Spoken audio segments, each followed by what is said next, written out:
When I was doing my healing work, I did a lot of work outside of our visits. Mm-hmm. A lot of. I know you did. And I think that was a huge Benefit. to me. And I would bring stuff that I learned into counseling with you. And like one of the books I was reading, I think, when I was seeing you, well, of course, was Scott Peck, The Road Less Traveled.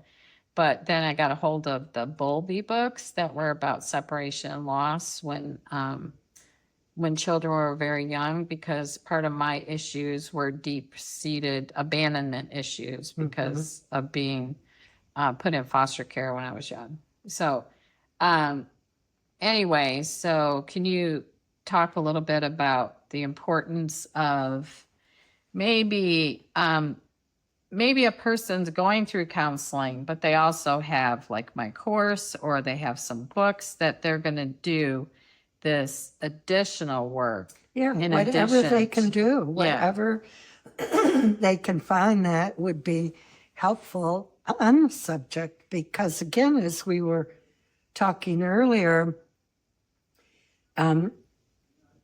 2 or 3 people may be talking about the exact same thing, Right. but the way it's phrased Right. by one particular person, it resonates.